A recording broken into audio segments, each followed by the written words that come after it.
Une pauvre fille entre dans le jardin d'un milliardaire pour cueillir des fleurs. Il lui crie dessus, mais après qu'elle a prononcé une seule phrase, il tombe à genoux. Avant de commencer l'histoire, n'oubliez pas de laisser un like et de vous abonner à la chaîne pour voir plus d'histoires comme celle-ci. Le soleil brûlait l'asphalte alors que Leia quittait sa maison pour la 3e fois ce matin-là. Ses pieds nus connaissaient déjà chaque pierre, chaque trou, chaque recoin où quelque chose d'utile apparaissait parfois.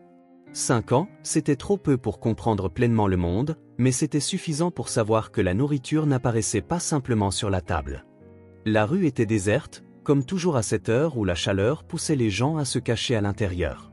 Leia n'avait pas ce luxe. Elle devait trouver quelque chose, n'importe quoi. Ses jambes frêles la portaient lentement le long du trottoir fissuré. Il n'y avait pas d'urgence, l'urgence était pour ceux qui savaient où ils allaient. Leia se contentait de marcher, les yeux attentifs au moindre mouvement, à la moindre ombre qui pourrait cacher une opportunité. Une vieille femme avait jeté un sac au coin de la rue.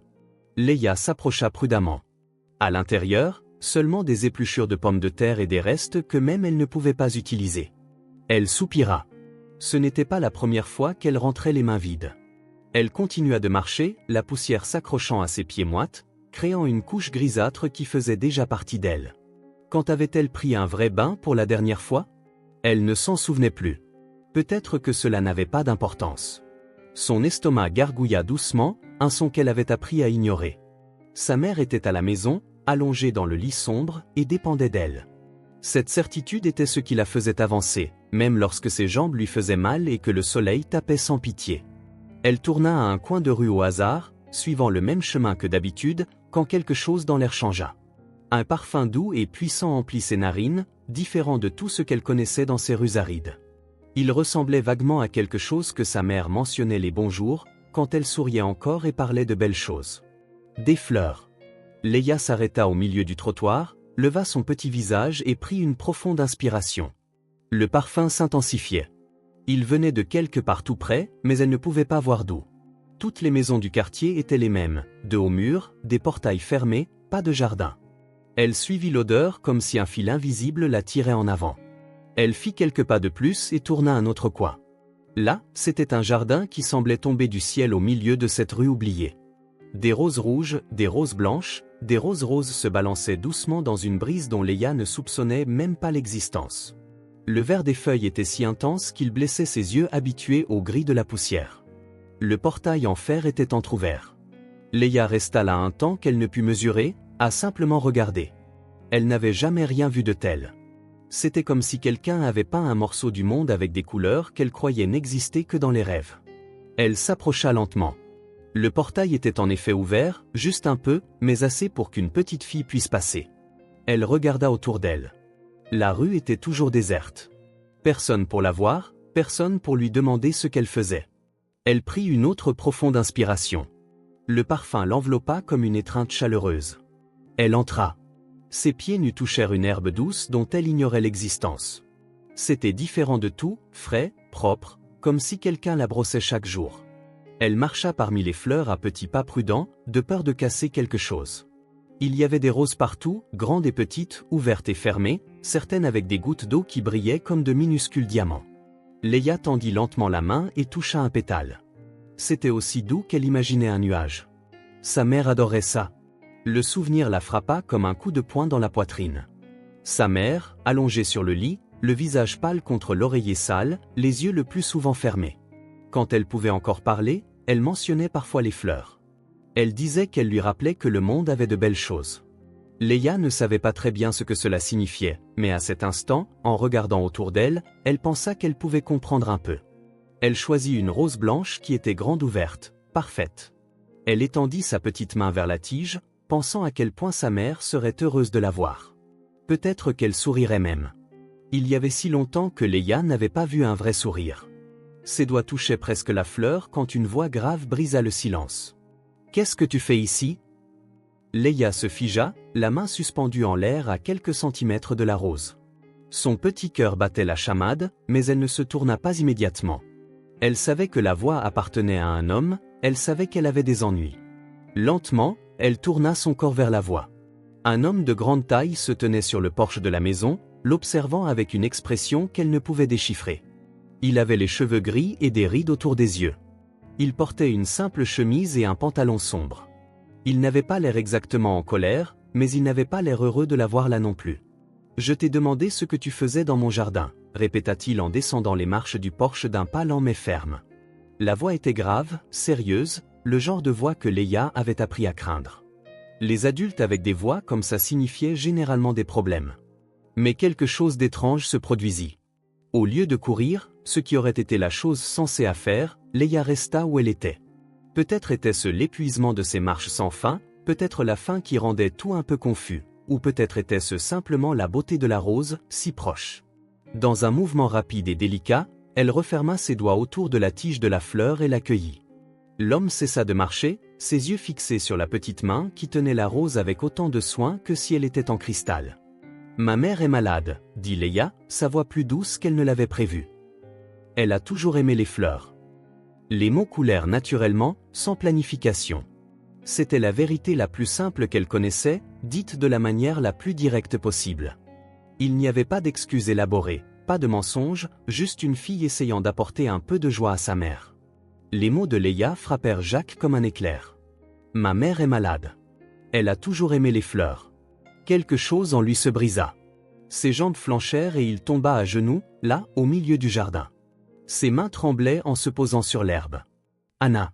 Son Anna, qui aimait aussi les fleurs, qui s'occupait de ce jardin avec tant de soin, qui était morte en tenant une rose exactement comme celle que la fille tenait maintenant. Leia recula d'un pas, surprise. Elle ne comprenait pas ce qui s'était passé. Avait-elle dit quelque chose de mal? L'homme était-il malade lui aussi? Jacques leva le visage. Ses yeux étaient humides, mais il n'y avait aucune colère en eux. Il y avait quelque chose que Leia ne pouvait nommer, quelque chose de profond et de douloureux, et en même temps, de doux. « Prends-la, » dit-il, la voix étranglée. « Prends la fleur pour ta mère. » Ils restèrent là, tous les deux en silence, une petite fille sale tenant une rose blanche et un homme à genoux qui venait de retrouver quelque chose qu'il pensait avoir perdu pour toujours. « Prends-la, » dit-il simplement. Leia cligna des yeux, incertaine d'avoir bien entendu. « Tu peux prendre la fleur, » répéta-t-il, la voix un peu plus douce. « Pour ta mère. » Pendant un instant, aucun d'eux ne bougea. Puis, lentement, Leia esquissa un petit sourire sincère. « Merci, » murmura-t-elle. Elle se dirigea vers le portail d'un pas prudent, tenant toujours la rose comme un trésor. Arrivée à l'entrée, elle se tourna une dernière fois. L'homme était toujours là, à la regarder. « Elle va beaucoup aimer, » dit Leia avant de partir. Jacques resta longtemps dans le jardin après qu'elle eut disparu au coin de la rue. Il regarda l'endroit où se trouvait la rose blanche, maintenant juste un espace vide parmi les autres fleurs. Pour la première fois depuis des années, le jardin semblait différent, et il ne pouvait décider si c'était une bonne ou une mauvaise chose. Jacques passa une nuit blanche. Assis dans le fauteuil du salon, il regardait par la fenêtre en direction du jardin. La lune illuminait les roses, créant des ombres douces parmi les pétales. Tout semblait identique à d'habitude, mais quelque chose avait changé, quelque chose qu'il ne pouvait nommer. L'image de la fillette ne quittait pas ses pensées, ses grands yeux sincères, la délicatesse avec laquelle elle tenait la rose, les mots simples qu'il avait renversés comme un train fou. « Ma mère est malade. Elle a toujours aimé les fleurs. Anna aussi aimait les fleurs. » Anna, qui avait passé ses derniers jours à tenir une rose blanche, exactement comme celle que la fille avait prise. Anna, qui souriait même lorsque la douleur était trop forte pour parler. Anna, qui disait que les fleurs leur rappelaient que la beauté existait encore dans le monde, même dans les moments les plus sombres. Jacques se frotta le visage avec ses mains. Il s'était promis de ne pas penser à elle cette nuit-là. Il faisait ça depuis des mois, depuis l'enterrement. Mais la fille avait brisé quelque chose en lui, un mur qu'il avait construit brique par brique, jour après jour. Quand le soleil se leva, il était déjà réveillé depuis des heures. Il but un café sans saveur, comme toujours. Il arrosa les roses, comme toujours. Il essaya de lire le journal, comme il essayait toujours de le faire sans jamais réussir à le finir. Mais ses yeux revenaient sans cesse vers le portail, attendant quelque chose qu'il ne pouvait définir. À 10 heures du matin, elle apparut. Jacques la vit avant même qu'elle n'atteigne le portail. La même tenue usée, les mêmes pieds nus, mais il y avait quelque chose de différent. Son visage était propre, comme si elle s'était lavée avec un soin particulier. Et ses yeux brillaient d'une manière qu'il n'avait pas la veille. Leia s'arrêta devant le portail et regarda directement le porche où Jacques était assis avec une tasse de café à la main. Elle n'entra pas dans le jardin cette fois. Elle resta simplement là, à attendre. Ma mère a souri, dit-elle, sa voix portant une joie qui fit sursauter le cœur de Jacques. Quand elle a vu la fleur. Jacques posa la tasse sur la petite table à côté du fauteuil et se leva. Il descendit lentement les marches du porche, sans quitter la fille des yeux. Il y avait quelque chose dans sa façon de parler, un bonheur authentique qu'il n'avait pas vu depuis longtemps. « Elle a souri ?» demanda-t-il en s'arrêtant à quelques mètres du portail. « Elle a souri », confirma Leia en hochant la tête avec enthousiasme. Elle a pris la fleur, l'a sentie très lentement, et elle a souri. C'était la première fois depuis longtemps. Jacques sentit son cœur se serrer. Anna faisait la même chose, tenir les fleurs près de son visage et respirer profondément, comme si elle voulait garder le parfum pour toujours. « Tu vois, les fleurs aident même dans les jours les plus difficiles, disait-elle toujours. Elle nous rappelle que le monde a encore de belles choses. Comment va-t-elle aujourd'hui ? Demanda Jacques en s'approchant du portail. L'éclat dans les yeux de Leia diminua légèrement. Pareil que d'habitude. Elle ne se lève pas, par la peine. Mais elle tient la fleur. Elle fit une pause, comme si elle réfléchissait à la manière d'expliquer quelque chose de compliqué. Elle l'a mise dans un verre d'eau. Elle la regarde tout le temps. Jacques sentit quelque chose s'agiter dans sa poitrine. C'était de la douleur, mais c'était aussi quelque chose de plus, quelque chose qu'il avait perdu à la mort d'Anna et qui revenait maintenant, petit à petit, comme de l'eau remplissant un seau percé. « Ta mère est malade depuis longtemps ?» demanda-t-il en ouvrant le portail. Leia entra dans le jardin mais ne s'éloigna pas beaucoup de l'entrée. « Je crois. Elle a arrêté de travailler il y a quelques mois. Puis elle a arrêté de cuisiner. Puis elle a arrêté de sortir du lit. » Les mots sortaient naturellement, comme si elle parlait de la météo. Le médecin du dispensaire a dit qu'il ne pouvait rien faire, que c'était quelque chose dans sa tête. La dépression. Jacques reconnut immédiatement les signes. Il avait traversé les mêmes symptômes après la mort d'Anna. La différence était qu'il avait de l'argent pour un bon médecin, des médicaments coûteux, un traitement adéquat.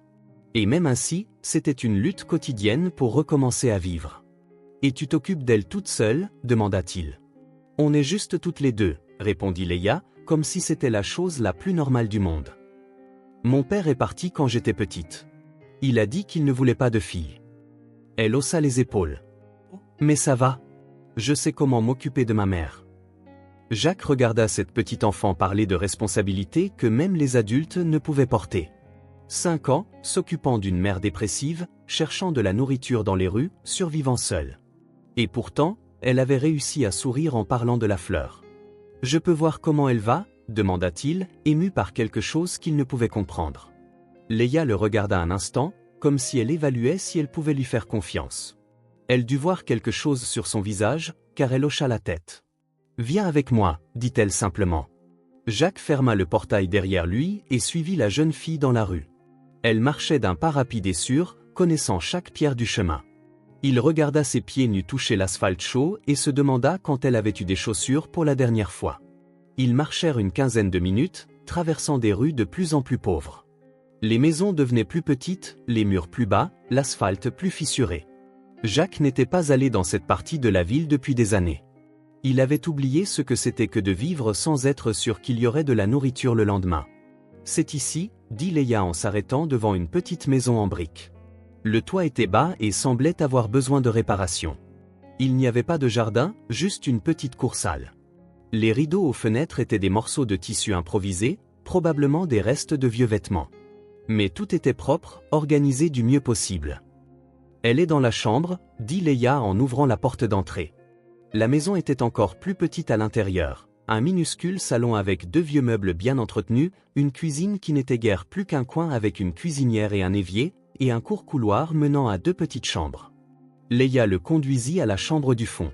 La porte était entr'ouverte, et elle la poussa doucement. « Maman » dit-elle doucement. « J'ai amené un visiteur. » Jacques entra derrière elle et s'arrêta dans la pièce sombre. Une jeune femme gisait immobile sur le lit. Elle devait avoir une trentaine d'années, mais en paraissait plus. Son visage était pâle et mince, ses cheveux étalés sur l'oreiller. Ses yeux étaient fermés, mais elle ne semblait pas dormir, juste absente. Dans sa main droite, elle tenait délicatement la rose blanche que Leia avait apportée la veille. Il y avait un verre d'eau sur la table de chevet, où la fleur avait probablement passé la nuit. Jacques sentit le monde tourner. C'était Anna. Pas physiquement, mais c'était elle. La même fragilité, la même pâleur, la même façon de tenir une fleur comme si c'était la seule chose qui la reliait au monde. Les derniers jours d'Anna avaient été exactement comme ça. C'est Carole, dit Leia en s'approchant du lit. Ma mère. Carole ouvrit lentement les yeux, comme si cela exigeait un effort énorme. Elle regarda d'abord sa fille, puis Jacques. Elle ne montra ni surprise ni peur, juste une acceptation passive d'un autre événement dans un monde qui avait cessé d'avoir un sens pour elle. Bonjour, dit doucement Jacques en s'approchant. Carole l'observa en silence. Ses yeux étaient du même brun que ceux de Leia, mais sans l'éclat. C'était comme regarder une version fanée de sa fille. C'est lui qui m'a donné la fleur hier, expliqua Leia en s'asseyant sur le bord du lit. De son jardin. Le regard de Carole se déplaça vers la rose dans sa main. Un fantôme de sourire traversa son visage. Merci, murmura-t-elle, sa voix rauque à force de peu parler. De rien, répondit Jacques, la gorge serrée. Il resta là, observant la scène pendant quelques minutes. Leia parlait doucement avec sa mère, lui racontant la matinée, comment elle s'était lavé le visage avant de sortir, à quel point la rose était belle. Carole écoutait en silence, hochant parfois légèrement la tête. C'était une intimité simple et touchante entre une mère et sa fille. Mais Jacques pouvait voir ce que Leia ne voyait pas. Carole était en train de sombrer. Elle était au même endroit qu'Anna dans ses derniers mois de vie, quand la tristesse pesait si lourdement que respirer devenait un effort conscient. La différence, c'est qu'Anna avait une maladie. Carole avait une dépression.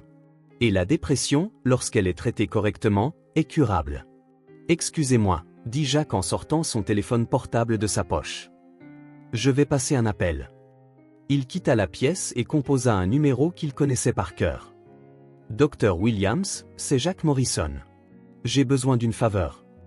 Le docteur Williams avait été le médecin d'Anna, un homme compétent et compatissant qui avait fait tout son possible pour l'aider. Maintenant, Jacques avait besoin de lui pour quelqu'un d'autre. J'ai une situation ici. Une jeune femme avec une dépression sévère, sans moyen de payer un traitement privé. Elle a besoin d'aide de toute urgence. Il expliqua rapidement la situation. Le docteur Williams posa quelques questions et accepta de voir Carole le même après-midi dans son cabinet privé. Jacques couvrirait tous les frais. Je peux envoyer une ambulance pour la chercher, proposa le médecin. Je l'amènerai, dit Jacques. Merci, docteur. Il retourna dans la chambre où Leia parlait toujours avec sa mère.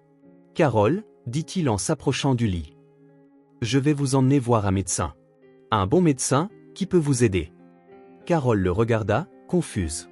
Je n'ai pas d'argent pour un médecin. Vous n'avez pas à vous en soucier, dit Jacques. Vous avez juste besoin de vouloir aller mieux. Leia regarda de l'un à l'autre, ne comprenant pas tout à fait ce qui se passait. Ma mère va guérir ? Nous allons essayer, dit Jacques, sentant une détermination qu'il n'avait pas ressentie depuis des mois. Nous allons essayer très fort. Il fallut 1 heure pour convaincre Carole de sortir du lit. Elle protesta faiblement, disant qu'elle allait bien, qu'elle n'avait pas besoin de médecin. Mais Jacques était passé par les mêmes arguments avec Anna. Il connaissait chaque excuse, chaque tentative d'éviter le traitement. Avec patience et gentillesse, lui et Leia réussirent à faire en sorte que Carole se lève, prenne un bain rapide et mette des vêtements propres. Elle se déplaçait comme si elle était sous l'eau, chaque geste coûtant un effort considérable. Quand ils quittèrent la maison, Carole tenait la rose blanche à la main. Jacques avait appelé un taxi, qui les attendait dans la rue. Carole s'assit sur la banquette arrière avec Leia, tenant toujours la fleur. Pendant tout le trajet jusqu'au cabinet du médecin, elle ne lâcha pas la rose une seule fois. Le docteur Williams les reçut personnellement. Il examina Carole attentivement, posa des questions détaillées sur ses symptômes et parla longuement avec elle en privé. Quand il quitta la pièce 2 heures plus tard, son visage était sérieux. Dépression sévère, confirma-t-il à Jacques. Probablement commencé avec la surcharge de s'occuper seule de sa fille, aggravée par les difficultés financières. Elle a besoin d'une hospitalisation pour se stabiliser, puis d'un suivi psychiatrique et psychologique régulier.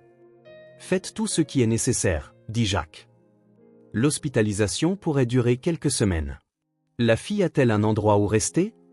Jacques regarda Leia, qui était assise dans la salle d'attente, balançant ses jambes sur la chaise haute. Seule, petite, sans personne au monde à part la mère qui venait d'être hospitalisée. Elle restera avec moi, dit-il sans hésiter. Le docteur Williams le regarda, surpris. Vous êtes sûr ? C'est une grande responsabilité. J'en suis sûr, répondit Jacques. Et pour la première fois depuis des mois, il était absolument sûr de quelque chose. Carole fut admise le même après-midi. Quand Jacques expliqua à Leia que sa mère devrait rester à l'hôpital pendant un certain temps, elle hocha simplement la tête. Elle ne pleura pas, ne posa pas de questions difficiles. Elle accepta simplement, comme une enfant qui avait appris trop tôt que la vie emporte parfois les gens. « Elle va guérir », dit Jacques en s'agenouillant devant Leia dans le couloir de l'hôpital. « Ça prendra un certain temps, mais elle va guérir. »« Et moi ?» demanda Leia, sa voix minuscule. Jacques regarda cette fille courageuse qui était entrée dans son jardin à la recherche de fleurs pour sa mère malade, qui avait porté seule un fardeau impossible pour quelqu'un de si petit, qui parvenait encore à sourire en parlant de belles choses. Il regarda autour de lui dans l'hôpital, les chaises en plastique de la salle d'attente, l'odeur de désinfectant, le son constant des pas et des voix. Leia était assise là, trop petite pour la chaise, ses pieds se balançant dans le vide. « Je resterai ici, dit-il.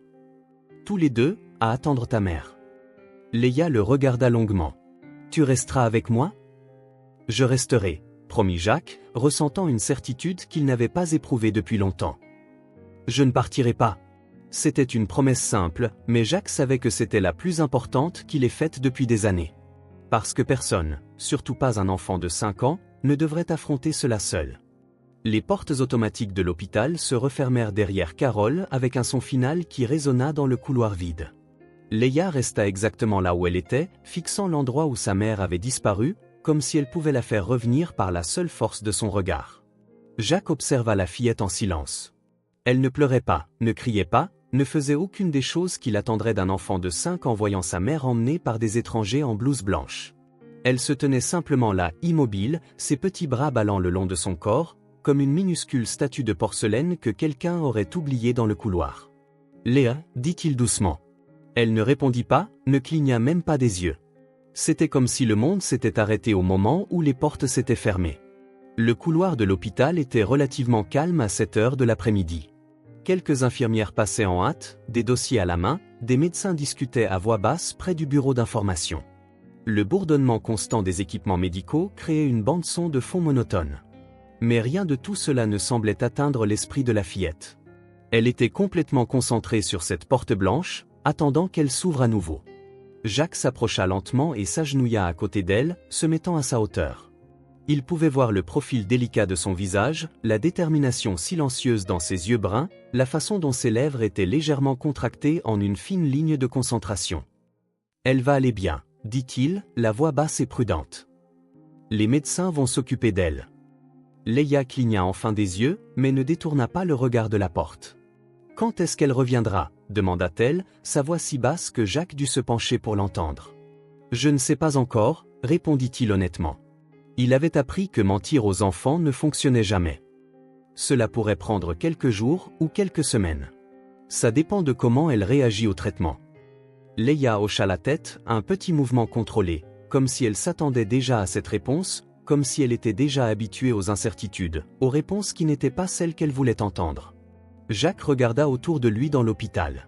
L'environnement était typique des établissements de santé, murs blancs, sol en linoléum reflétant les lumières fluorescentes, odeur caractéristique de désinfectant mêlée à quelque chose qu'il ne pouvait pas tout à fait identifier. Les chaises en plastique de la salle d'attente ne semblaient pas très confortables pour un petit enfant. La climatisation était forte, créant un courant d'air froid qui faisait trembler légèrement les feuilles de papier sur le bureau d'information. Leia ne portait qu'une fine chemise et un pantalon usé. Elle avait probablement froid, et faim aussi. Quand avait-elle mangé pour la dernière fois ? « Viens, » dit-il en se levant et en lui tendant la main. « Allons nous asseoir. » Leia regarda sa main un instant avant de la prendre. Ses doigts étaient petits et froids, mais ils se refermèrent sur les siens avec une confiance surprenante. Elle le suivit jusqu'à la salle d'attente sans poser de questions, sans résister. La salle d'attente était typique d'un hôpital, des rangées de chaises en plastique bleu disposées en groupe, quelques tables basses avec de vieux magazines éparpillés, une petite télévision accrochée dans un coin montrant un journal télévisé sans le son. Il y avait d'autres personnes, un homme âgé dormant dans un fauteuil d'angle, une jeune femme feuilletant nerveusement un magazine, 2 enfants jouant silencieusement par terre pendant que leur mère parlait au téléphone. Leia choisit une chaise faisant directement face au couloir où sa mère avait disparu et s'assit le dos droit, les pieds se balançant dans le vide. Jacques s'assit à côté d'elle, observant comment elle gardait les yeux fixés dans cette direction, comme une sentinelle de garde. « Tu as froid ?» demanda-t-il, remarquant qu'elle avait croisé les bras sur sa poitrine. Elle secoua la tête, mais Jacques vit qu'elle tremblait légèrement. Les fins poils de ses bras étaient dressés. « Je vais demander une couverture, » dit-il en se levant à nouveau. Au bureau d'information, une infirmière sympathique aux cheveux gris et aux lunettes de lecture suspendues à son cou dit qu'elle pouvait trouver une couverture et peut-être quelque chose à manger pour la fille. « La cafétéria est fermée, » expliqua-t-elle, « mais nous avons toujours des sandwichs et des biscuits en réserve pour les urgences. » Jacques la remercia et retourna auprès de Leia, qui n'avait pas bougé d'un pouce, comme si changer de position pouvait lui faire perdre quelque chose d'important. « Ils t'ont apporté une couverture, » dit-il en se rasseyant. « Ils disent qu'ils vont aussi apporter quelque chose à manger. »« Je n'ai pas d'argent, » dit Leia automatiquement, une réponse qu'elle avait clairement donnée de nombreuses fois dans sa vie. « Tu n'as pas besoin d'argent, » dit Jacques.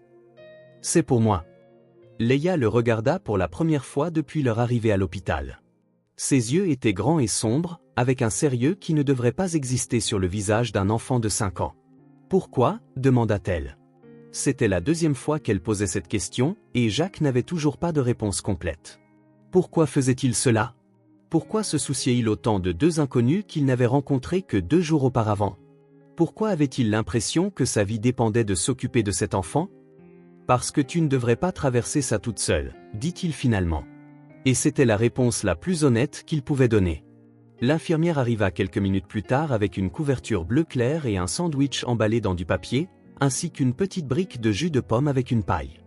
Leia remercia poliment, avec la courtoisie soignée de quelqu'un qui avait appris tôt à être reconnaissant pour toute gentillesse. Elle accepta la couverture et s'y enveloppa, mais continua de regarder le sandwich comme si elle ne savait pas quoi en faire. « Tu peux manger, » dit Jacques. « Quand as-tu mangé pour la dernière fois ?» Leia réfléchit un instant, les yeux tournés vers le plafond comme si elle faisait des calculs mentaux. « Hier matin, je crois. Il y avait du pain que la voisine a donné. » Jacques sentit son estomac se nouer. La fillette avait passé plus de 24 heures sans un vrai repas. Comment tenait-elle encore debout? Comment avait-elle encore l'énergie de s'inquiéter pour sa mère alors qu'elle pouvait à peine s'occuper d'elle-même? « Mange, » dit-il plus fermement cette fois. Leia déballa le sandwich lentement, avec des mouvements prudents, comme si elle ouvrait un cadeau précieux. C'était un simple sandwich au jambon et au fromage, mais elle le regardait comme si c'était un festin. Elle prit une petite bouchée, mâcha lentement, puis une autre. Jacques remarqua qu'elle essayait de manger lentement pour le faire durer, comme quelqu'un qui ne sait pas quand sera son prochain repas. « Tu peux tout manger, » dit-il, la voix plus douce. « Si tu as encore faim après, nous en demanderons un autre. » Elle le regarda, surprise, comme si l'idée de pouvoir manger à sa faim était impossible, un concept qui ne faisait pas partie de son monde. Ils restèrent assis en silence pendant un moment. Leia mangea tout le sandwich et but le jus, puis se blottit dans la couverture et reprit sa surveillance du couloir. Jacques resta simplement assis à côté d'elle, sans la presser de parler, sans essayer de la distraire avec des conversations vides. Il était juste là, une présence solide et constante. Pour la première fois depuis longtemps, Jacques sentit qu'il avait besoin d'être là pour quelqu'un. Ce n'était pas seulement de la pitié ou une obligation morale. C'était quelque chose de plus profond, de plus nécessaire. Comme si s'occuper de Leia était aussi important pour lui que pour elle. Comme si, d'une manière mystérieuse, elle s'occupait aussi de lui en lui permettant de s'occuper d'elle. L'après-midi passa lentement. L'hôpital avait son propre rythme, différent du monde extérieur. D'autres personnes arrivaient et partaient de la salle d'attente, des familles inquiètes alternant entre des chuchotements nerveux et des silences tendus. Des patients attendaient des rendez-vous, feuilletant des magazines sans vraiment les lire. Des enfants impatients couraient dans les couloirs jusqu'à ce qu'ils soient doucement réprimandés par des infirmières souriantes. Mais Jacques et Leia restaient immobiles, dans une veillée silencieuse qui semblait avoir son propre poids et sa propre signification. La présence entre les deux était calme, presque muette, mais pleine de sens. Ils n'avaient pas besoin de parler pour comprendre qu'ils prenaient soin l'un de l'autre. Jacques était là pour que Leia ne se sente pas seule, et Leia était là, donnant à Jacques un but qu'il avait perdu à la mort d'Anna. À 18 heures, un jeune médecin en blouse blanche apparut, les cherchant. Il avait les cheveux noirs et une expression bienveillante, le genre de visage qui inspire confiance. Il venait donner des nouvelles de Carole. La patiente répond bien au traitement initial, expliqua-t-il en s'accroupissant pour être à la hauteur de Leia. Mais ce sera une longue convalescence. Elle devra être hospitalisée pendant au moins 2 semaines, peut-être plus, selon sa réponse aux médicaments. Leia écouta tout sans montrer d'émotion visible. Ses yeux restèrent fixés sur le visage du médecin, absorbant chaque mot comme si elle allait les archiver soigneusement dans sa mémoire. Elle hocha simplement la tête quand le médecin eut fini de parler. « Je peux la voir » demanda-t-elle, la voix petite mais ferme. « Demain » promit le médecin avec un sourire doux. Aujourd'hui, elle a besoin de se reposer. Le traitement l'a rendue un peu somnolente, mais c'est normal. Quand le médecin partit, Leia regarda de nouveau le couloir. Jacques comprit qu'elle n'allait pas partir. Elle ne partirait pas tant que sa mère serait hospitalisée. « Très bien. Je resterai ici avec toi, dit-il. »« Toute la nuit ?» demanda Leia en tournant son visage pour le regarder. « Toute la nuit », confirma Jacques. Ce n'était pas une décision entièrement rationnelle. Dormir sur des chaises d'hôpital n'était pas confortable pour un homme d'une cinquantaine d'années avec des problèmes de dos. Il avait une maison avec un lit moelleux qui l'attendait, un jardin qui avait besoin d'être arrosé, des responsabilités quotidiennes qu'il avait abandonnées. Mais en regardant cette petite fille blottie dans la couverture bleue, ses yeux déterminés fixés sur le couloir, Jacques sut qu'il n'y avait aucun endroit au monde où il préférerait être. Les heures passèrent. Le mouvement dans l'hôpital diminua progressivement. Les lumières du couloir furent tamisées pour l'éclairage de nuit, et le son constant des pas et des voix laissa place à un silence presque complet, rompu seulement par le son occasionnel des équipements médicaux et les pas feutrés des infirmières faisant leur ronde. Jacques s'assoupit plusieurs fois sur la chaise inconfortable, la tête penchée sur le côté, mais se réveillait toujours en sursaut, vérifiant si Leia était toujours là. Elle semblait plus éveillée que lui, les yeux toujours tournés vers ce couloir, comme si sa vigilance constante pouvait d'une manière ou d'une autre protéger sa mère. Vers minuit, alors que l'hôpital était plongé dans le silence profond du petit matin, elle parla enfin. « Jacques. »« Oui, » répondit-il immédiatement, se redressant sur sa chaise. « Je peux te dire quelque chose ? » ?»« Tu peux me dire n'importe quoi, » dit-il en tournant son corps pour lui faire face. Leia resta silencieuse un instant, regardant ses propres petites mains qui tenaient le bord de la couverture, comme si elle organisait ses pensées, décidant par où commencer une histoire qu'elle n'avait peut-être jamais racontée à personne. « Ma mère a perdu son travail il y a quelques mois, » dit-elle finalement, sa voix basse mais claire dans la pièce silencieuse. Elle travaillait dans un magasin de vêtements en ville. Elle aimait son travail, elle rentrait toujours en racontant des choses drôles qui s'étaient passées au magasin. Jacques écoutait sans l'interrompre, sentant un nœud se former dans sa gorge. Mais elle a commencé à devenir triste. Je ne sais pas pourquoi. Peut-être parce que mon père était parti depuis peu. Peut-être parce qu'on s'inquiétait toujours pour l'argent. Leia remonta la couverture plus haut, couvrant son menton. Le propriétaire du magasin a dit qu'elle devenait trop triste, qu'elle faisait peur aux clients, qu'il n'aimait pas voir les gens pleurer. La naturelle avec laquelle elle racontait des détails aussi durs fit réaliser à Jacques que cet enfant avait grandi trop vite, avait appris à gérer des problèmes d'adulte alors qu'elle devrait encore jouer à la poupée. Après avoir perdu son travail, elle est devenue encore plus triste. Elle a arrêté de sortir de la maison. Elle a arrêté de cuisiner. Parfois, elle restait au lit pendant 2 ou 3 jours. Leia fit une pause, comme si elle revivait ces moments difficiles. On a commencé à vivre de presque rien. L'argent qu'elle avait économisé s'est épuisé. Parfois, je trouvais quelque chose dans la rue. Parfois, les voisins nous donnaient de la nourriture quand ils voyaient qu'on en avait besoin. « Et tu t'occupais d'elle toute seule » dit Jacques, plus une affirmation qu'une question. « On était juste toutes les deux » dit Leia simplement. J'essayais de la faire manger, j'essayais de la faire prendre un bain, j'essayais de la faire sourire. Mais elle devenait de plus en plus triste. Parfois, elle pleurait dans le noir, en pensant que je ne l'entendais pas. Jacques sentit les mots peser sur sa poitrine comme des pierres. Un enfant de 5 ans essayant de s'occuper d'une mère dépressive, cherchant de la nourriture dans les rues, portant une responsabilité que même les adultes ne pourraient supporter adéquatement. Je voulais juste la voir sourire, continua Leia, sa voix devenant encore plus basse, presque un murmure. Alors je me suis souvenu qu'elle aimait les fleurs. Avant, quand on avait de l'argent, elle achetait toujours des fleurs au marché le samedi. Elle disait qu'elle rendait la maison plus belle, qu'elle la faisait se sentir moins seule. C'est pour ça que tu es entré dans mon jardin, dit Jacques, comprenant enfin le courage désespéré qui avait conduit une petite enfant à pénétrer sur la propriété d'un étranger. C'est pour ça, confirma Leia. Je pensais que si je lui apportais une fleur, peut-être qu'elle se souviendrait de quand elle était heureuse. Et ça a marché. Elle a souri. Elle parlait de la fin avec naturel, comme on parlerait du temps qu'il fait ou de la couleur du ciel. Il n'y avait aucun apitoiement sur soi dans sa voix, aucune colère ou ressentiment contre un monde qui avait été cruel avec elle. Juste la simple acceptation d'une enfant qui avait appris trop tôt que la vie était parfois difficile, mais qu'il valait quand même la peine de se battre pour des moments de bonheur. Les fleurs ont aidé ma mère à se souvenir que le monde a encore de belles choses, dit Leia, concluant son histoire avec une sagesse qui ne devrait pas exister chez quelqu'un de si jeune. Jacques sentit quelque chose se briser et se réarranger à l'intérieur de sa poitrine. C'était de la douleur, mais pas la douleur destructrice et paralysante qu'il ressentait en pensant à Anna.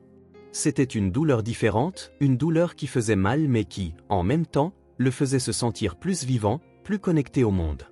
La compassion. C'était ça. Pour la première fois depuis des années, Jacques ressentait une compassion qui ne blessait pas, mais qui reconstruisait. Une compassion qui ne le diminuait pas, mais le faisait grandir. « Ta mère a raison », dit-il, la voix chargée d'émotion. Le monde a encore de belles choses. Vraiment, et il y avait un espoir authentique dans ses yeux. Vraiment, dit Jacques en la regardant avec toute la sincérité dont il était capable. Tu en es une. Leia sourit dans la salle d'attente obscure. C'était un sourire petit mais authentique, qui illumina son visage comme une bougie allumée dans une pièce sombre. Toi aussi ? dit-elle, sa voix remplie d'une certitude qui le surprit. Tu me rappelles qu'il y a des gens bien dans le monde. Ils restèrent silencieux après ça, mais c'était un silence confortable, plein de compréhension mutuelle. Jacques s'adossa à sa chaise et ferma les yeux, ressentant une paix qu'il n'avait pas ressentie depuis longtemps. Une paix qui venait du fait d'être exactement là où il devait être, faisant exactement ce qu'il devait faire. Il s'occupait à nouveau de quelqu'un. Quelqu'un avait besoin de lui. Et ce quelqu'un, d'une manière mystérieuse et merveilleuse, s'occupait aussi de lui. Dehors, l'hôpital, la nuit poursuivait son cours normal. Les voitures passaient dans les rues, les gens dormaient dans leurs lits chauds, le monde continuait de tourner avec son indifférence habituelle.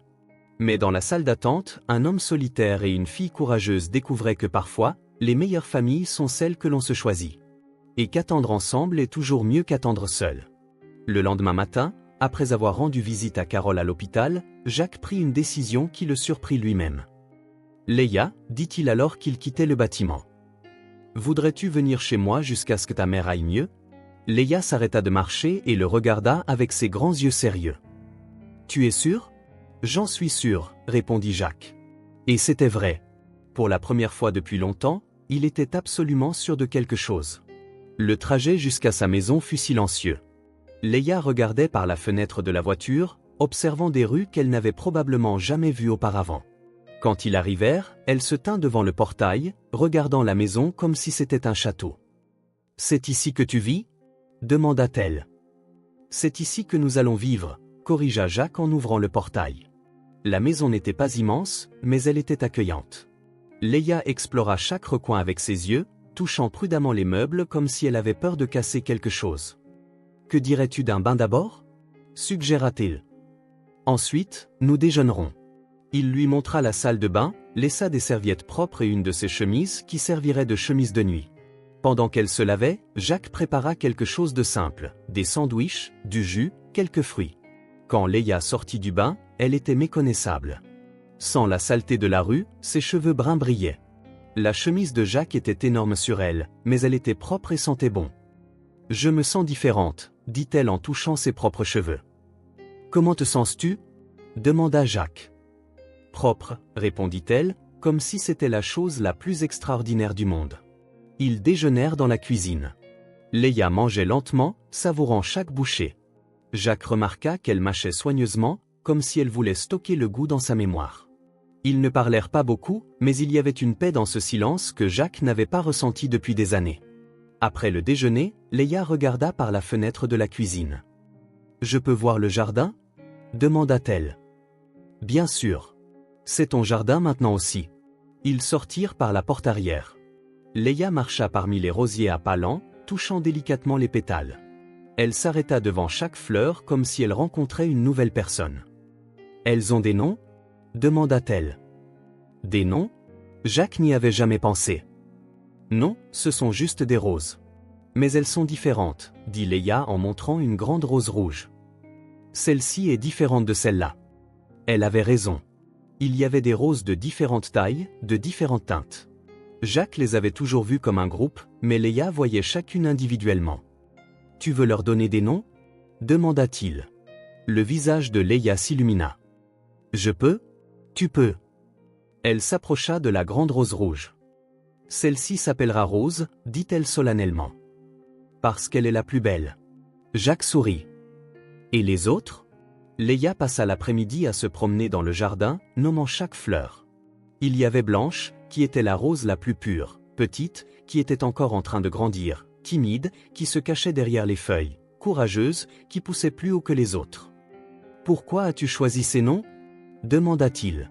« Parce qu'elles ont des personnalités, » expliqua Léa. Rose est fière, regarde comme elle tient la tête haute. Timide est embarrassée, c'est pour ça qu'elle se cache. Jacques regarda les fleurs avec de nouveaux yeux. Léa avait raison. Comment n'avait-il jamais remarqué cela avant? Ont-elles besoin d'eau? Demanda Léa. Oui. Je les arrose tous les matins. Je peux aider? Jacques alla chercher un petit arrosoir. Il le remplit d'eau et montra à Léa comment arroser sans trop mouiller, comment diriger l'eau vers les racines. Léa tenait l'arrosoir à deux mains, se concentrant sur la tâche.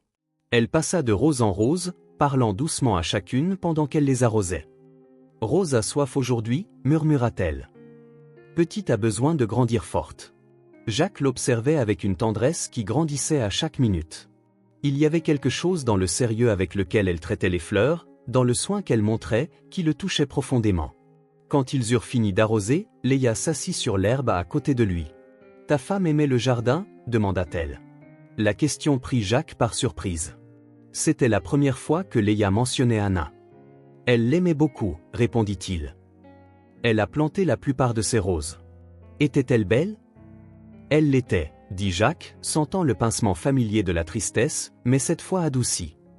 Je pense que vous vous seriez bien entendu. Est-ce qu'elle sourirait si elle me voyait m'occuper de ses fleurs? Jacques regarda Léa, ses cheveux brillants au soleil, ses yeux sérieux fixés sur les roses. Elle serait très heureuse, dit-il. Et il savait que c'était vrai.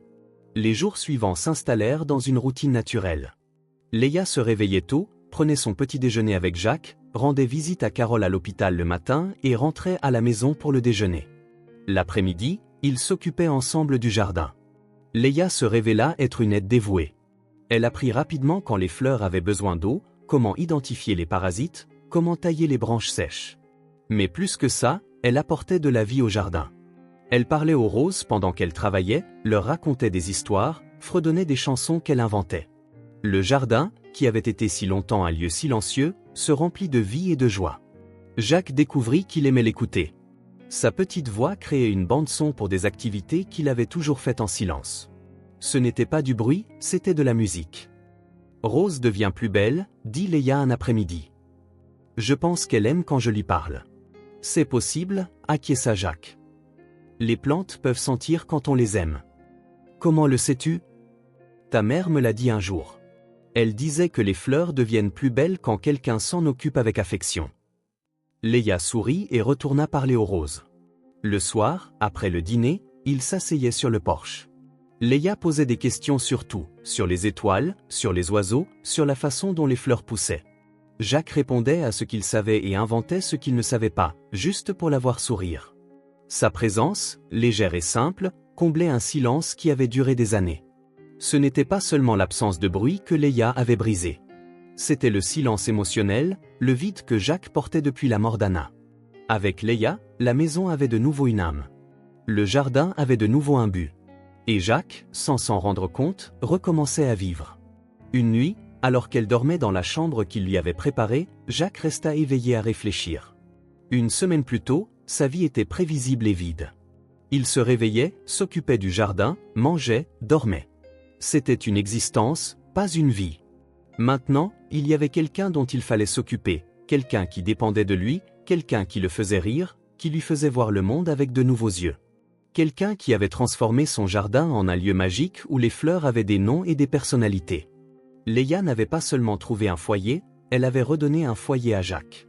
Et pour la première fois depuis la mort d'Anna, Jacques se surprit à penser à l'avenir avec espoir. Il ne savait pas ce qui se passerait quand Carole irait mieux, mais il savait qu'il ne voulait plus vivre dans le silence. Il voulait entendre Léa parler aux roses, il voulait la voir courir dans le jardin. Il voulait s'occuper d'elle et la laisser s'occuper de lui. Il voulait de nouveau une famille. Et peut-être, en avait-il déjà trouvé une. La pluie avait commencé pendant la nuit. Jacques se réveilla au son des gouttes frappant le toit, un bruit doux et constant qu'il avait appris à aimer au fil des ans. La pluie était bonne pour le jardin. Anna disait toujours que l'eau de pluie était meilleure que l'eau du robinet, que les plantes sentaient la différence. Il se leva tôt, comme toujours, et alla à la cuisine pour préparer le café. Par la fenêtre, il pouvait voir le jardin humide. La terre était sombre et moite, les roses lourdes de gouttes qui coulaient le long de leurs pétales. C'était une belle journée, même avec le ciel nuageux. Leia apparut dans la cuisine quelques minutes plus tard, les cheveux en désordre à cause du sommeil et portant sa chemise en guise de pyjama. C'était devenu une douce habitude de la voir chaque matin comme ça, petite et endormie, le cherchant comme si elle voulait s'assurer qu'il était toujours là. « Bonjour », dit-elle en se frottant les yeux. « Bonjour, petite », répondit Jacques en lui versant un verre de lait. « Tu as bien dormi ?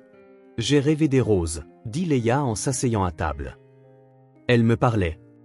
Qu'est-ce qu'elle disait ? Qu'elles étaient heureuses parce que tu prenais soin d'elles. Et qu'elle m'aimait bien aussi. Jacques sourit. Ces derniers jours, Leia était devenue une partie naturelle de sa routine matinale. Ils prenaient le café ensemble, parlaient de la journée, planifiaient les activités dans le jardin. C'était simple et confortable, comme si cela avait toujours été ainsi. « Nous n'allons pas à l'hôpital ce matin, » dit Jacques. « Ta mère a dit hier qu'elle voulait se reposer. Nous irons cet après-midi. Alors, je peux rester plus longtemps avec les roses.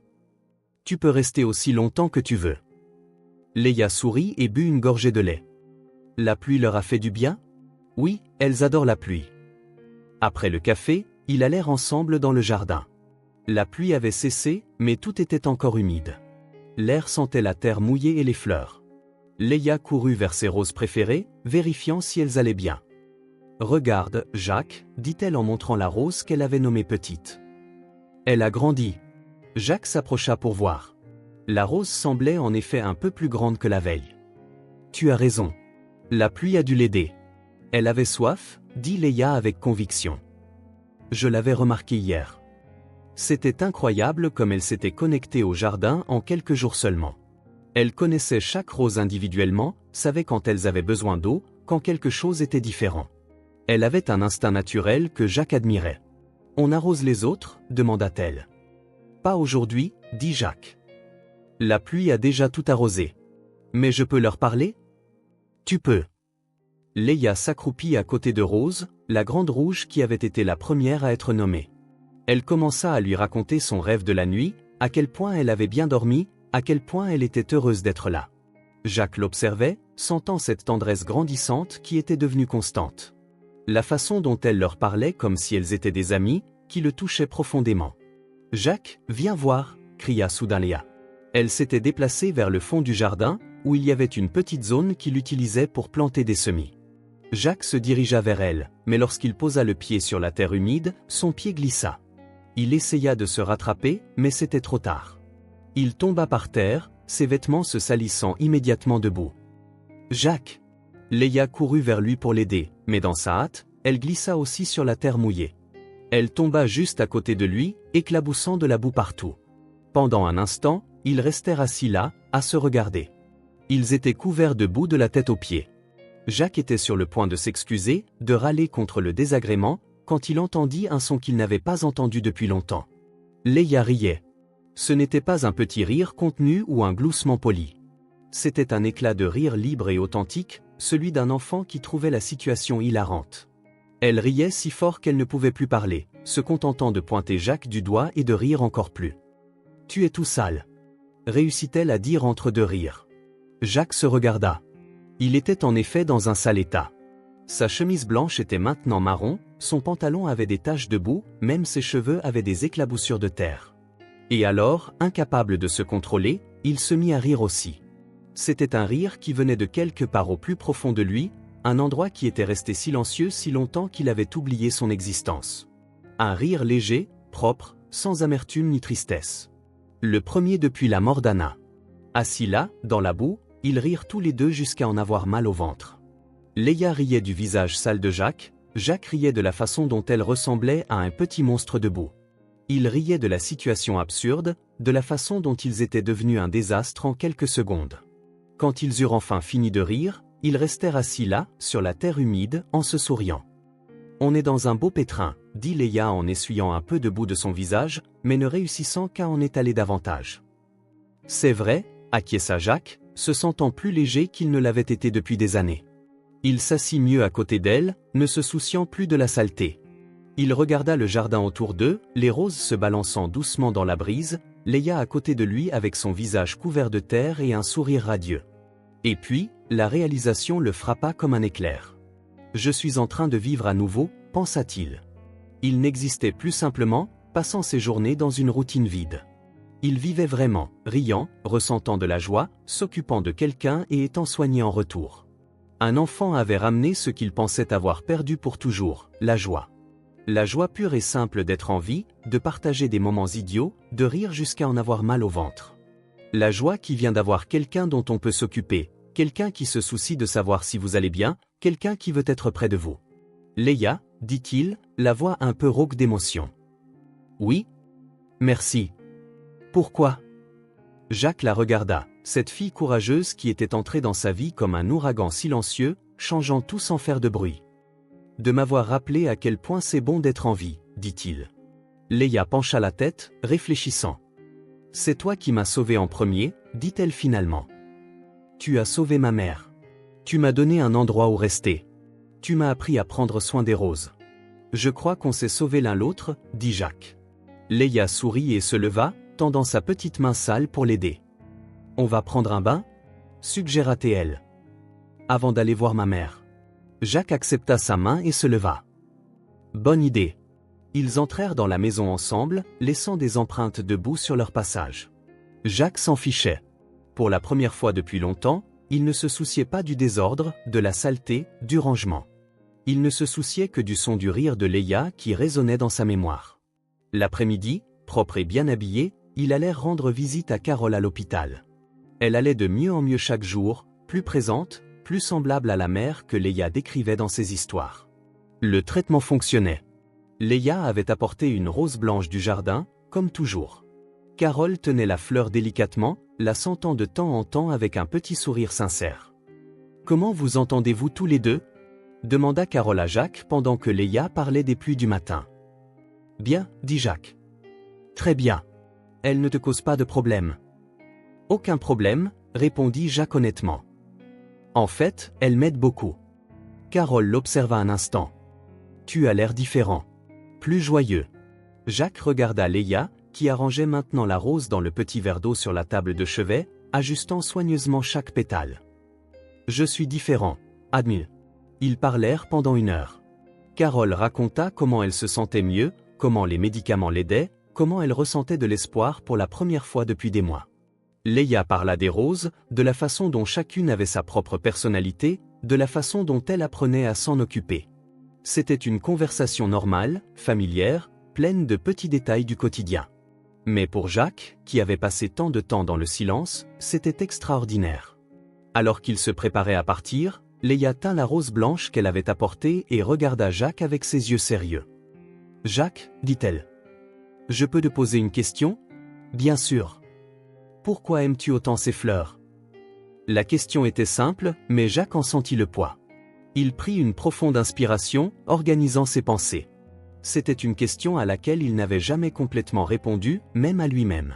« Ma femme s'occupait de ce jardin, » dit-il finalement, sa voix calme mais chargée de mémoire. « Quand elle est décédée, j'ai continué à m'en occuper. C'était la seule façon de la sentir proche. » Leia écoutait en silence, les yeux fixés sur son visage. « Elle a planté presque toutes les roses qui sont là, » continua Jacques. « Chacune a été choisie par elle. Elle connaissait le nom scientifique de toutes, savait quand elles fleurissaient, savait comment s'occuper de chaque type. Elle t'a appris ? Oui. Nous passions des heures dans le jardin ensemble. Elle parlait des fleurs comme tu le fais maintenant, comme si c'était des personnes. » Jacques fit une pause, réalisant qu'il était capable de parler d'Anna sans ressentir la douleur constante et tranchante. Quand elle est tombée malade, le jardin était le dernier endroit où elle pouvait être heureuse. Même quand elle ne pouvait plus marcher correctement, elle me demandait de l'y emmener. Elle s'asseyait sur une chaise, à regarder les roses. Léa étendit sa petite main et prit la sienne. Le geste était si naturel, si plein de compréhension, que Jacques sentit son cœur se serrer, dans le bon sens. Elle devait être très gentille, dit Léa avec conviction. Comme ma maman. Elle l'était, acquiesça Jacques. Et pour la première fois, il pouvait sourire en parlant d'Anna. Je pense que vous vous seriez très bien entendu. Serait-elle heureuse de me voir m'occuper de ses fleurs? Jacques regarda Léa, ses yeux vifs, ses cheveux propres et brillants, le soin avec lequel elle tenait la rose. Il pensa à Anna, à combien elle avait aimé les enfants, à combien elle avait toujours voulu une fille. La plus pure des vérités. Pour la première fois depuis la mort d'Anna, Jacques était capable de parler d'elle sans que la douleur ne le réduise au silence. La tristesse était toujours là, elle le serait toujours, mais ce n'était plus une douleur qui le paralysait. C'était une douleur qui le reliait aux bons souvenirs, à l'amour qu'il avait partagé. Léa avait fait ça aussi. Elle avait transformé son jardin d'un mémorial silencieux en un lieu à nouveau vivant. Elle lui avait redonné la capacité de parler d'Anna avec amour, au lieu de seulement souffrir. « Je prendrai bien soin de ces fleurs », promit solennellement Léa. « Je sais que tu le feras, » dit Jacques. Carole, qui avait écouté toute la conversation en silence, essuya une larme discrète.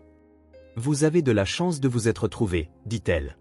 Jacques regarda Léa, qui ajustait maintenant la rose dans la petite tasse une dernière fois avant leur départ. « Nous en avons, » acquiesça-t-il.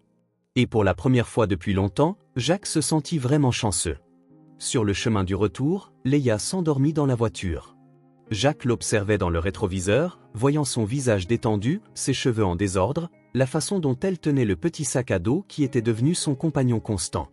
Il y a une semaine, il était un homme solitaire qui s'occupait de fleurs pour se sentir proche d'une femme morte. Aujourd'hui, il était quelqu'un qui riait dans la boue avec un enfant de 5 ans et qui pouvait parler de sa femme avec amour au lieu de seulement de la douleur.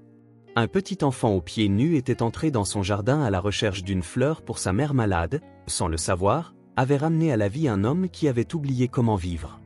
Le son du rire de Léa résonnait encore dans son esprit, et Jacques savait qu'il n'oublierait jamais ce son.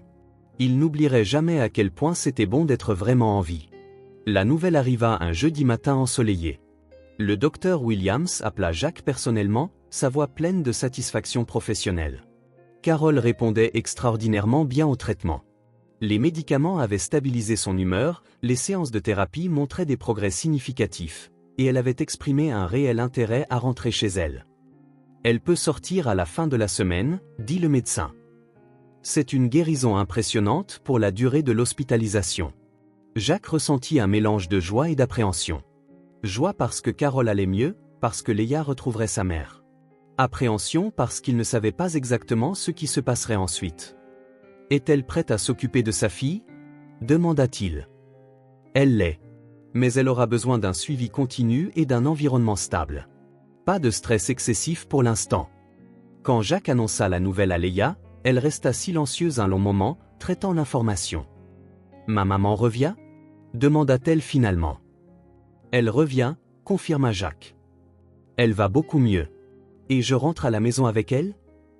Jacques sentit son cœur se serrer. « Tu veux rentrer ?» Léa réfléchit attentivement avant de répondre. « Je veux retrouver ma maman. Mais je ne veux pas te quitter, ni les roses. » C'était exactement ce que ressentait Jacques, mais il ne savait pas comment l'exprimer. Au cours des dernières semaines, Léa était devenue une partie intégrante de sa vie. La maison sans elle semblerait à nouveau vide, le jardin trop silencieux. « On verra comment les choses se passent, » dit-il. « L'important, c'est que ta mère aille mieux. » Le lendemain, Jacques prit une décision. Si Carole rentrait à la maison, il voulait qu'elle trouve tout parfait. La maison de Léa et Carole devait être propre, organisée, avec de la nourriture dans le réfrigérateur et des fleurs aux fenêtres. « Nous allons ranger ta maison pour le retour de ta mère, » dit-il à Léa. Ses yeux s'illuminèrent. « On peut apporter des fleurs? Nous allons remplir la maison de fleurs. » Ils prirent la voiture le vendredi matin, emportant des produits de nettoyage, des provisions et un bouquet de roses du jardin. La maison était fermée depuis des semaines, et Jacques voulait qu'elle soit parfaite pour le retour de Carole. La petite maison était exactement comme il l'avait laissée. La poussière s'était accumulée sur les meubles, l'air était stagnant et renfermé, mais c'était un endroit avec du potentiel, un foyer qui avait juste besoin de soins pour briller à nouveau. « On commence par où ?» demanda Léa, impatiente d'aider. « Ouvrons d'abord les fenêtres, dit Jacques. Laissons-les rentrer. Ils passèrent toute la matinée à nettoyer. Jacques frotta les sols, lava les salles de bain, organisa la cuisine. Léa l'aidait comme elle pouvait, époussetant les endroits bas, arrangeant les coussins, s'assurant que tout avait l'air bien. C'était un travail collaboratif et satisfaisant. Jacques découvrit qu'il aimait préparer la maison pour le retour de Carole. Il y avait quelque chose de profondément gratifiant à créer un environnement accueillant pour quelqu'un qui rentrait chez soi. Elle va être surprise, dit Léa en regardant le salon propre et organisé. Elle va être très heureuse, acquiesça Jacques. Vers midi, Jacques décida de nettoyer la chambre de Carole. Il y avait une vieille commode dans le coin qui avait besoin d'être organisée. Il ouvrit le premier tiroir et trouva des vêtements pliés, quelques bijoux simples, divers papiers. Dans le deuxième tiroir, au fond, ses doigts touchèrent quelque chose de différent. C'était un petit cadre en bois simple. Il le sortit avec précaution. C'était une vieille photographie, en noir et blanc, légèrement jaunie sur les bords. Elle montrait deux jeunes femmes souriantes, bras dessus, bras dessous. L'une d'elles était clairement la mère de Léa. Elle avait les mêmes yeux, la même forme de visage, bien qu'elle soit beaucoup plus jeune sur la photo. Léa appela-t-elle. Viens voir ça. Léa apparut à la porte de la chambre, s'essuyant les mains sur un chiffon. J'ai trouvé cette photo dans le tiroir de ta mère, dit Jacques en lui montrant le cadre. Léa s'approcha et regarda l'image avec intérêt. C'est qui? Demanda Jacques. Ma grand-mère, dit Léa en montrant la femme qui ressemblait à Carole, avec une dame qui était son amie. Jacques regarda de plus près la deuxième femme sur la photo. Il y avait quelque chose de familier dans ce visage, ce sourire. Il étudia les traits délicats, la façon dont elle penchait la tête, la façon dont elle tenait le bras de son ami. Et puis, la reconnaissance le frappa comme un éclair. C'est ma mère, dit-il, sa voix plus douce qu'il ne l'avait prévu. Léa le regarda, confuse. Ta mère? Jacques prit la photo avec des mains tremblantes. Il n'y avait aucun doute. C'était Martha Morrison, sa mère, au début de la vingtaine. Elle avait le même sourire, les mêmes yeux clairs, la même posture élégante dont il se souvenait d'autres vieilles photos. J'en suis sûr, dit-il, regardant toujours l'image avec incrédulité. C'est ma mère. Un silence respectueux remplit la pièce. Jacques et Léa restèrent là, regardant la photographie qui reliait leur famille d'une manière qu'ils n'auraient jamais pu imaginer. Elles étaient amies? Demanda finalement Jacques. Je crois, dit Léa, sa voix petite et pleine d'émerveillement. Ma grand-mère parlait toujours d'une amie qui était très bonne avec elle, qui l'a aidée quand elle en avait besoin. Jacques sentit un frisson lui parcourir l'échine. Le passé s'entremêlait avec le présent d'une manière qui semblait impossible, mais c'était là, documenté sur une vieille photographie. Nos familles étaient unies avant nous, murmura-t-il. Léa toucha délicatement le cadre. C'est pour ça que tu m'as trouvé dans le jardin? Peut-être, dit Jacques, traitant encore la découverte. Peut-être que ce n'était pas une coïncidence. Ils restèrent silencieux un moment, absorbant la signification de cette découverte. L'entrée de Léa dans son jardin, la rencontre qui avait changé leur vie, peut-être était-ce plus que le hasard. Peut-être était-ce une reconnexion, un cercle qui se refermait à travers les générations. Jacques rangea soigneusement la photo. Il voulait la montrer à Carole à son retour. Ils passèrent le reste de l'après-midi à finir le nettoyage. Jacques acheta des provisions et remplit le réfrigérateur, prépara la maison comme s'il recevait un invité spécial. Léa disposa des fleurs dans des bocaux improvisés, répartissant des roses dans toutes les pièces. Quand ils eurent fini, la maison était transformée, propre, organisée, sentant les fleurs fraîches. C'était un foyer prêt à accueillir sa propriétaire. C'est parfait, dit Léa en tourbillonnant dans le salon propre. Ta mère sera très heureuse, acquiesça Jacques. Le samedi matin, ils allèrent chercher Carole à l'hôpital. Elle était différente, plus présente, plus semblable à la femme que Léa décrivait toujours. Le traitement avait fait des merveilles. Ses yeux brillaient à nouveau, son sourire était authentique. « Comment allez-vous tous les deux » demanda-t-elle en serrant Léa dans ses bras pendant un long moment. « Bien, dit Léa. Jacques s'est occupé de moi, et je me suis occupé de ses roses. » Carole regarda Jacques avec gratitude. « Je ne sais pas comment te remercier pour tout ce que tu as fait. »« Tu n'as pas besoin de me remercier, » dit Jacques. C'était un plaisir. Le trajet de retour fut rempli de conversations. Carole voulait tout savoir, comment Léa avait passé les semaines, comment elle se sentait, si ça avait été difficile d'être loin de la maison. Léa parla du jardin, des roses avec des noms, de la façon dont elle avait appris à s'en occuper. Quand ils arrivèrent devant la maison, Carole fit une pause. « C'est différent, dit-elle en regardant les fenêtres propres, les fleurs qu'ils avaient plantées dans de petits pots sur le porche. »« Jacques a tout arrangé, dit Léa fièrement. »« Pour toi. » Carole entra dans la maison et s'arrêta de nouveau. Elle était méconnaissable, propre, organisée, sentant les fleurs. La table de la cuisine avait un bouquet de roses blanches, le réfrigérateur était plein. Il y avait un éclat et une vie qui n'existaient pas depuis des mois. « Jacques, dit-elle, la voix étranglée.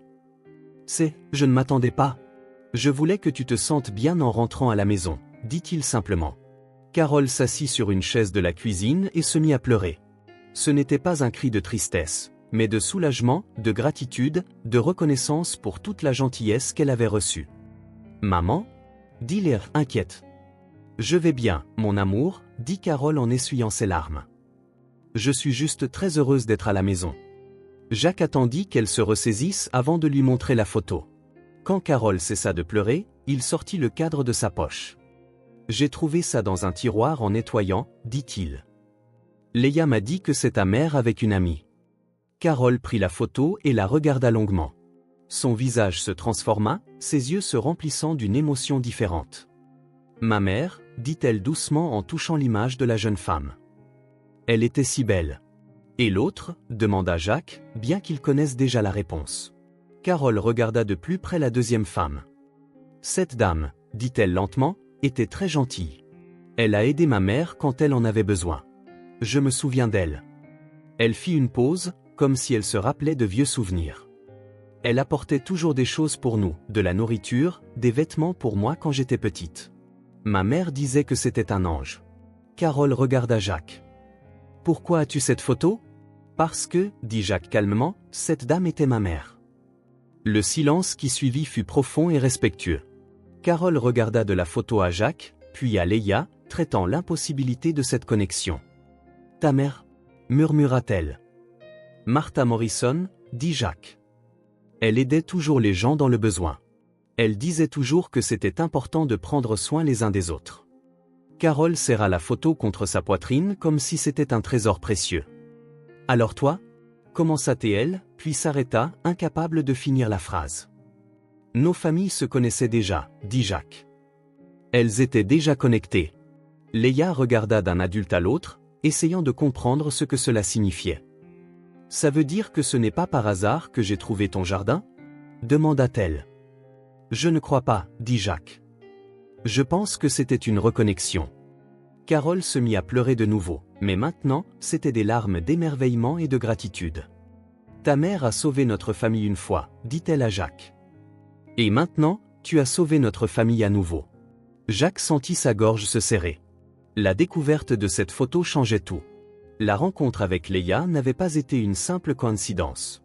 C'était comme si l'univers avait conspiré pour réunir deux familles qui s'étaient déjà entraidées dans le passé. « Elles doivent être contentes, dit soudain Léa. « Qui » demanda Carole. « Ta mère et ma grand-mère, dit Léa. Elles doivent être contentes de nous voir de nouveau ensemble. » C'était une observation simple, dite avec la sagesse innocente d'un enfant, mais elle portait une vérité profonde qui fit sourire Jacques et Carole à travers leurs larmes. « Elles doivent être très contentes, » acquiesça Jacques. Carole se leva de la chaise et alla vers Jacques.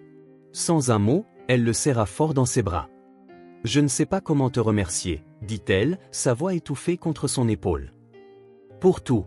Pour t'être occupé de moi, pour t'être occupé de Léa, pour nous avoir donné une nouvelle chance. » Jacques lui rendit son étreinte, sentant le poids de la responsabilité et de l'affection qui s'était développée entre eux. « Prends juste bien soin d'elle, » dit-il en regardant Léa. « Le reste, laisse-moi m'en occuper. » C'était une promesse simple, mais pleine de sens. Jacques disait qu'il serait là pour elle, que la connexion entre leurs familles ne s'arrêterait pas là.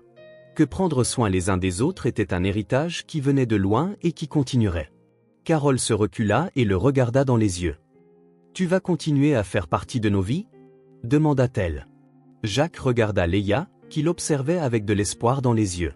« Si vous voulez de moi, dit-il. »« J'aimerais beaucoup. »« On veut, dit immédiatement Léa. »« Et les roses aussi te veulent. » Jacques sourit. Alors, c'est décidé. Carole reprit la photo et la posa sur la table de la cuisine, où tout le monde pouvait la voir. Nous allons l'encadrer correctement, dit-elle. Et raconter cette histoire à tous ceux qui viendront ici. L'histoire de comment deux familles se sont reconnectées. C'est une belle histoire, dit Léa. C'est notre histoire, dit Jacques. Et pour la première fois depuis longtemps, Jacques sentit qu'il faisait partie d'une famille à nouveau. Pas seulement s'occupant de Léa, mais faisant partie de quelque chose de plus grand, quelque chose qui avait commencé une génération plus tôt et qui continuait maintenant. Le cercle s'était refermé, et un nouveau chapitre ne faisait que commencer. Jacques rentra chez lui alors que le soleil se couchait. La maison était exactement comme il l'avait laissée ce matin-là, propre, organisée, tout à sa place. Le jardin était intact, les roses se balançant doucement dans la brise de l'après-midi. Tout semblait normal, mais quelque chose était différent. Le silence. C'était un silence que Jacques avait connu intimement ces dernières années, mais qui semblait maintenant étrange, lourd. Pendant des semaines, sa maison avait été remplie de sons qu'il avait oubliés, des petits pas courant dans les couloirs, une voix aiguë posant des questions sur tout, des rires venant du jardin. Maintenant, il n'y avait que le silence. Jacques entra dans la cuisine et se fit un café. C'était sa routine habituelle, quelque chose qu'il avait fait des milliers de fois. Mais en s'asseyant à table, il se rendit compte qu'il écoutait, attendant une petite voix disant « bonjour », même s'il était tard dans l'après-midi, attendant des questions sur les fleurs, des histoires de rêves avec des roses qui parlent. Il but son café en silence, regardant par la fenêtre le jardin. Les roses étaient magnifiques. Rose, comme Léa l'avait appelée, était particulièrement luxuriante. Petite avait grandi de quelques centimètres de plus. Timide continuait de se cacher derrière les feuilles. Mais personne ne leur parlait.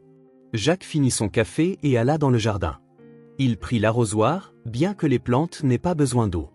C'était plus une habitude, une façon de s'occuper. En arrosant, il se surprit à regarder les endroits où Léa avait l'habitude de s'asseoir, la pierre lisse près de Rose où elle s'asseyait pour parler à la fleur, le petit coin où elle avait planté quelques graines qu'elle avait trouvées. Tout était là, mais elle n'y était pas. Jacques ne s'était pas attendu à ce qu'elle lui manque autant. Pendant des décennies, il avait vécu seul et s'y était habitué. Il avait trouvé la paix dans la solitude, le contentement dans la routine prévisible. Mais quelques semaines avec Léa avaient tout changé. Il s'était habitué à la compagnie. Plus que ça, il avait appris à en avoir besoin. Il s'assit sur le porche et essaya de lire le journal, comme il le faisait toujours à cette heure. Mais les mots n'avaient pas de sens. Il continuait d'entendre des bruits fantômes, un rire qui n'était pas là, des pas qui n'étaient que le vent, une voix appelant son nom qui n'était que son imagination. À 19 heures, il renonça à essayer d'être normal.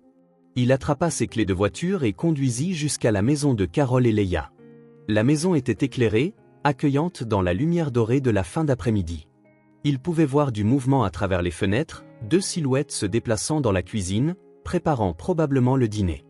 La scène était domestique et chaleureuse, exactement comme un foyer devrait l'être. Jacques arrêta la voiture et resta là un instant, observant. Carole était dans la cuisine, remuant quelque chose sur la cuisinière. Léa était à côté d'elle, sur une chaise haute, aidant probablement. C'était une scène de famille normale, simple, belle. Et Jacques réalisa qu'il voulait en faire partie. Il sortit de la voiture et frappa à la porte. C'est Léa qui répondit. Quand elle vit Jacques, son visage s'illumina d'un sourire qui fit bondir son cœur. « Jacques !» cria-t-elle en sautant pour le serrer dans ses bras. « Tu es venu !»« Je suis venu » dit-il en lui rendant la petite mais forte étreinte. « Comment ça va ?»« Bien » dit Léa en le tirant à l'intérieur. « Maman prépare le dîner. Tu veux manger avec nous ?» Carole apparut à la porte de la cuisine, s'essuyant les mains sur un torchon. « Jacques » dit-elle avec un sourire chaleureux. « C'est bon de te voir. Je pensais justement à toi. Comment vous adaptez-vous ?»« Bien » dit Carole. « Très bien, en fait. La maison est parfaite, Léa est heureuse. Il ne manquait que toi. »« Vous me manquiez aussi » admit Jacques. C'était la vérité la plus simple qu'il pouvait dire. Il avait passé un après-midi entier à essayer de retourner à sa vieille vie, mais il avait découvert qu'il ne voulait plus de cette vie. Il ne voulait plus du silence, de la solitude, de la prévisibilité vide. « Reste pour le dîner » insista Carole. « J'ai fait plus de nourriture que nécessaire de toute façon. » Jacques accepta. Le dîner en famille était quelque chose qu'il n'avait pas fait depuis longtemps, et il découvrit que cela lui avait manqué aussi. Pendant le dîner, Léa raconta sa première journée de retour à la maison, comment elle avait montré à sa mère chaque fleur qu'ils avaient plantée, comment elle avait appris à Carole les noms qu'elle avait donnés à chaque rose du jardin de Jacques, comment elle avait rêvé que les fleurs lui parlaient à nouveau. Elles ont demandé de tes nouvelles, dit Léa à Jacques dans le rêve. Elle voulait savoir quand tu reviendrais. Qu'est-ce que tu as dit ? Demanda Jacques en souriant. Que tu reviendrais bientôt. Que tu nous aimes bien. La simplicité de la réponse toucha profondément Jacques. Pour Léa, il était évident qu'il reviendrait, qu'il continuerait à faire partie de leur vie. Il n'y avait ni doute ni incertitude, juste une confiance pure. Après le dîner, Jacques aida à faire la vaisselle pendant que Léa jouait dans le salon. C'était une activité domestique simple, mais il y avait quelque chose de profondément satisfaisant à la faire en famille. « Merci » dit Carole quand ils eurent fini. « Pourquoi ? D'être revenu. De ne pas avoir disparu quand Léa a quitté ta maison. » Jacques regarda le salon, où Léa arrangeait des poupées en une rangée ordonnée. « Je ne pouvais pas disparaître, dit-il. Parce qu'elle est devenue très importante pour moi. Et toi pour elle, dit Carole. Elle a parlé de toi toute la journée. Jacques m'a appris ça, Jacques a dit ça. Tu es devenu une référence pour elle. » Quand il fut temps de partir, Jacques dit au revoir à Carole et alla voir Léa, qui était assise sur le canapé. « Léa, dit-il en s'agenouillant devant elle. » Dit-elle en arrêtant de jouer pour lui prêter attention. Jacques prit une profonde inspiration. Il n'était pas doué avec les mots sur les sentiments, mais certaines choses devaient être dites. « Tu es devenue très importante pour moi, dit-il. J'aime ta compagnie. J'aime te parler, m'occuper des fleurs avec toi, t'entendre rire. J'aime t'avoir près de moi. » Léa le regarda avec ses grands yeux sérieux, traitant les mots. « J'aime beaucoup ta compagnie aussi, dit-elle finalement. Je te considère comme mon ami. Mon meilleur ami. » Le mot « ami » frappa Jacques d'une manière inattendue. Ce n'était pas père de substitution ou tuteur ou tout autre rôle compliqué. C'était simplement ami. Quelqu'un qu'elle aimait, en qui elle avait confiance et avec qui elle voulait passer du temps. Jacques sentit qu'il avait trouvé quelque chose de rare, un vrai lien, non basé sur l'obligation ou le besoin, mais sur le choix mutuel. Léa avait choisi de lui faire confiance, de l'aimer, de le considérer comme important. Et il avait fait le même choix. « Alors, nous sommes amis, dit-il. »« Nous le sommes, » confirma Léa en souriant. « Et les amis se rendent toujours visite. »« Toujours, » promit Jacques. La semaine suivante, Jacques rendit visite à Carole et Léa tous les jours. Parfois, il apportait des fleurs du jardin, parfois il passait juste pour discuter. Carole s'adaptait bien à son retour à la maison, reprenant progressivement ses responsabilités. Léa était heureuse, enjouée, revenant au comportement normal d'un enfant de 5 ans. Mais il y avait quelque chose de différent maintenant, une stabilité, une sécurité qui n'existait pas avant. Carole n'était plus seule à s'occuper de sa fille. Elle avait quelqu'un en qui elle pouvait avoir confiance, quelqu'un qui se souciait sincèrement de leur bien-être. Léa ne portait plus de responsabilités trop lourdes pour son âge. Elle pouvait simplement être une enfant. Le samedi, Carole suggéra qu'ils déjeunent ensemble sur le porche arrière. « Ça fait longtemps qu'on n'a pas eu de déjeuner en famille, » dit-elle. « Et maintenant, nous sommes une famille, n'est-ce pas ?» C'était une question simple, mais pleine de sens. Jacques regarda Carole, qui l'observait avec attente, et Léa, qui balançait ses jambes sur la chaise haute. « Nous le sommes, » dit-il. « Absolument. » Carole prépara un déjeuner simple, sandwich, salade, jus. Rien d'élaboré, mais fait avec soin. Ils mirent la table sur le petit porche arrière, d'où ils pouvaient voir le jardin que Léa avait aidé à planter. C'était un repas simple, mais plein de joie. Ils parlaient de tout et de rien, des fleurs qui poussaient, des plans pour la semaine suivante, des histoires drôles que Léa inventait. Ils riaient ensemble, partageaient la nourriture, se comportaient exactement comme une famille. Jacques observait Carole et Léa interagir. Il voyait comment Carole avait retrouvé son énergie maternelle, comment elle était présente et attentive avec sa fille. Il voyait comment Léa était redevenue insouciante, comment elle riait facilement et posait des questions idiotes. Elles étaient de nouveau mère et fille, pas seulement deux personnes survivant ensemble. Et il en faisait partie. Pour la première fois depuis des années, Jacques réalisa qu'il n'était plus seul. Pas seulement physiquement, mais émotionnellement.